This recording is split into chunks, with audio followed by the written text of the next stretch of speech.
ایک رات سلطان محمود غزنی کو جب کافی کوششوں کے بعد بھی نیند نہیں آئی تو اپنے غلاموں سے کہنے لگے، لگتا ہے کسی مظلوم پر آج کوئی ظلم ہوا ہے، تم لوگ گلیوں میں پھیل جاؤ، اگر کوئی فریادی نظر آئے تو اسے میرے پاس لے آؤ۔ تھوڑی دیر کے بعد وہ سب واپس آ کر کہنے لگے، سلطان ہمیں کوئی بھی فریادی نہیں ملا، آپ آرام سے سو جائیں۔ سلطان کو جب پھر بھی نیند نہیں آئی تو وہ کپڑے بدل کر خود محل سے باہر نکلا۔ محل کے پچھلی سائیڈ میں حرم سرا کے نزدیک انہیں کسی کے فریاد سنائی دی، اے اللہ، سلطان محمود اپنے مصاحبوں کے ساتھ محل میں عیش و عشرت کی زندگی گزار رہا ہے اور محل کے عقب میں مجھ پر یہ ظلم توڑا جا رہا ہے۔ سلطان نے کہا، کیا بات کر رہے ہو، میں محمود ہوں اور تمہاری فریاد رسی کے لیے آیا ہوں، مجھے بتاؤ کیا ظلم ہوا ہے۔ اس شخص نے بتایا کہ آپ کے خواص میں سے ایک شخص جس کا نام میں نہیں جانتا ہر رات میرے گھر آتا ہے اور میری بیوی پر ظلم و تشدد کرتا ہے۔ سلطان نے کہا، اس وقت وہ کہاں ہے؟ اس شخص نے بتایا، شاید اب چلا گیا ہو۔ سلطان نے کہا، دوبارہ جب وہ آئے تو فوراً آ کر مجھے اطلاع کرو۔ سلطان نے محل کے دربان کو وہ شخص دکھایا اور کہا کہ جب بھی یہ دربار آئے اسے سیدھا میرے پاس پہنچا دو، اگر میں نماز کی حالت میں بھی ہوں تو پرواہ مت کرنا۔ اگلی رات وہ شخص سلطان کے پاس آیا اور بتایا وہ شخص اس وقت اس کے گھر میں ہے۔ سلطان اسی وقت تلوار ہاتھ میں لیے اس شخص کے ساتھ چل پڑا۔ جب اس کے گھر کے قریب پہنچا تو اس سے کہا کہ گھر کے سارے چراغ بجھا دو۔ پھر اندھیرے میں اس کے گھر داخل ہو کر اس شخص کا سر تن سے جدا کر دیا۔ پھر سلطان نے حکم دیا کہ چراغ روشن کرو۔ اس شخص کا چہرہ دیکھا اور صدمے میں گر پڑا۔ پھر گھر کے مالک سے کہا،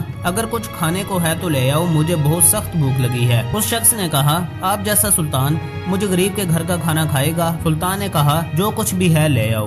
وہ شخص ایک سوکھی روٹی اٹھا لایا جسے سلطان نے بڑی رغبت سے کھایا۔ وہ شخص سلطان سے پوچھنے لگا کہ چراغوں کو بجھانا، سجدہ کرنے اور روٹی طلب کرنے کے پیچھے آخر کیا ماجرا ہے؟ سلطان نے فرمایا، میں نے جب تمہاری داستان سنی تو سوچا کہ میری سلطنت میں ایسا ظلم کرنے کی ہمت صرف میرے بیٹے کو ہو سکتی ہے۔ اندھیرا کرنے کو اس لیے کہا تھا کہ پدرانہ شفقت میرے انصاف کے راستے میں حائل نہ ہو جائے۔ چراغ جلنے پر جب میں نے دیکھا کہ وہ میرا بیٹا نہیں ہے تو میں سجدہ شکر بجا لایا۔ کھانا اس لیے مانگا، جب سے مجھے تمہاری مصیبت کا علم ہوا میں نے اللہ کے سامنے قسم کھائی تھی کہ جب تک تمہیں انصاف نہیں مل جاتا میرے اوپر روٹی حرام ہے۔ اس وقت سے اب تک میں نے نہ کچھ کھایا ہے اور نہ ہی پیا۔ ناظرین گرامی، اللہ تعالیٰ سے دعا ہے کہ اللہ تعالیٰ ہمیں بھی نیک حکمران عطا فرمائے۔ آخر میں تمام دوستوں سے گزارش ہے کہ چینل کو سبسکرائب کرتے ہوئے بیل کے آئیکن پر بھی کلک کر دیں تاکہ ہماری ہر آنے والی نئی ویڈیو آپ تک بآسانی پہنچائی جا سکے۔